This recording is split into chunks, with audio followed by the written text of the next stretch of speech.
Aujourd'hui, je vais parler de. Well, I really want to just brainstorm about why we might or might not take a longer move out of the old haunt that is the US of A. Yeah.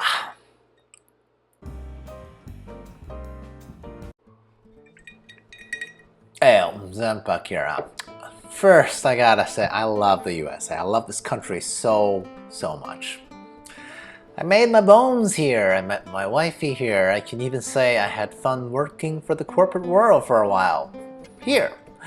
Obviously, I didn't love it all the time, or I'd still be there, but in my heart, I am deeply thankful for the American system of economics and education that created and formed, well, me, as I am today, right? Because I am literally living the American dream, right? Having said that, however, in recent times, it's hard to not sense the direction this country is going in. Well, it certainly doesn't sound like it loves me back, at least recently, right?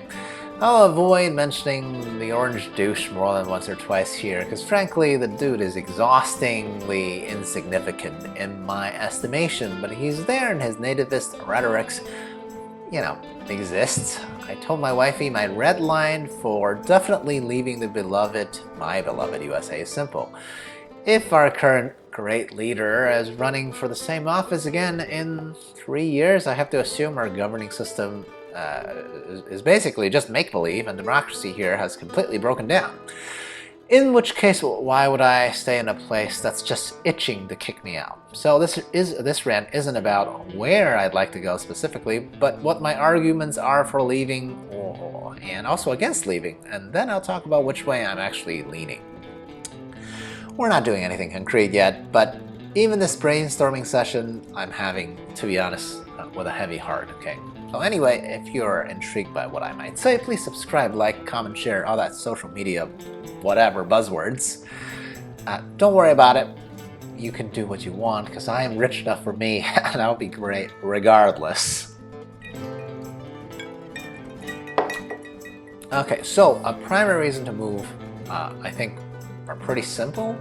Healthcare stability, right? Healthcare, I think, is the easiest sell, and I can't believe I'm saying this, but all Americans at this point realize that this is true.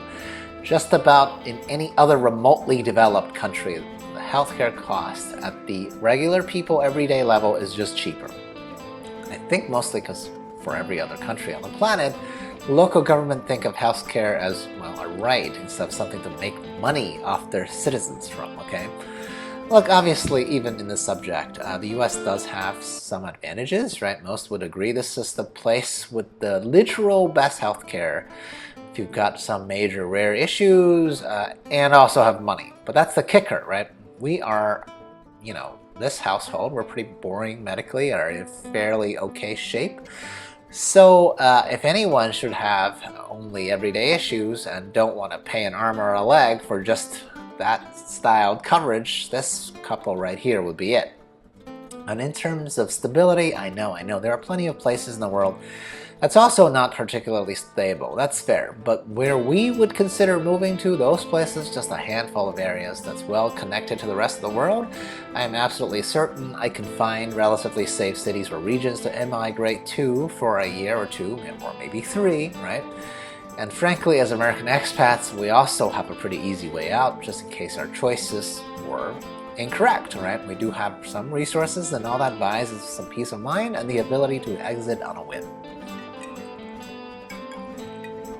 Now, primary reasons against moving are also, I think, pretty obvious. We won't have the same social network locally, and we would be building a new one, which, especially potentially in a foreign language, that might be difficult or just, at the very least, time-consuming, right? Now, wifey and I, we both have aging parents, so that's a real and major concern, right? They're getting up, in age, and we might have long-term care obligations, and frankly, I'm pretty sure the parental units themselves would feel at least different if we exited the country as a whole. What I find amusing here is that you know, the US is a huge country, so let's say if we move somewhere in Mexico, right? Practically speaking, in terms of travel time, it won't even really be much different for either set of our folks to visit there than where we're at currently, okay? Now, in terms of the language and by extension cultural obstacles, I think we are better than most Americans at countering that, since between the two of us, wifey and I, we already speak 3 languages, so could we work in a conversational 4th language? Probably, and mainly here I'm betting on if we do decide to move anywhere for longer than 3 months, both of us would be willing to do all-in intensive language workshops because we've already been through the process of learning a 2nd language, a 3rd language, prior to this hypothetical scenario already. So, which way am I leaning in late 2025? Barely a year into this new administration, and what a shit show it's been already. I mean, I've never seen such a liar in charge before who cannot fathom very basic ideas like, you know, or facts like prices are still going up, not down. Good Lord, it's just difficult to think that somehow things will get better in the next 3 years. And that's coming from somebody I'm generally optimistic about the future, right? Frankly, the only scenario that I can think of where I'd feel otherwise in terms of my disillusionment is if the major type of change would happen at the top of the regime, probably due to health, but no one can bet on such miraculous options. So instead, all I can do is solidify our planning. Okay, I know wifey is hesitant to leave long term, you know, because of family, but she's also the one who's more into languages and learning them for fun. So this is not a case where I have to try to, you know, really hard to sell her on the idea. The real better question for us is where and when, right? I have hoped we could do something at least midterm in terms of duration of travel. I might just pitch it like, let's go travel and wait out the stupidity that is happening in the US right now, okay? We're still fairly adventurous at the macro level, so I think that argument might work. So, in conclusion, both wifey and I, we are long-term planners. We consider our options carefully and thoroughly. A move for even like a midterm type of duration is not something we'd ever take lightly. The reality of the USA is actually accelerating our thinking on this front, okay? I know. People say that they'll move when their candidates lose an election all the time, and very few people do so.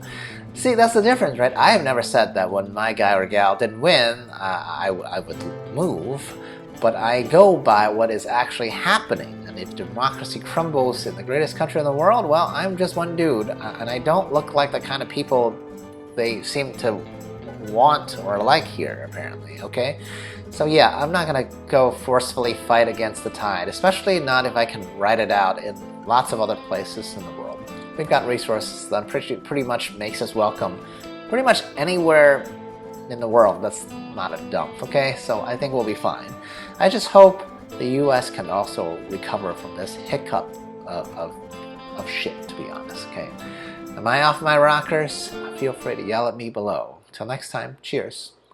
A la prochaine.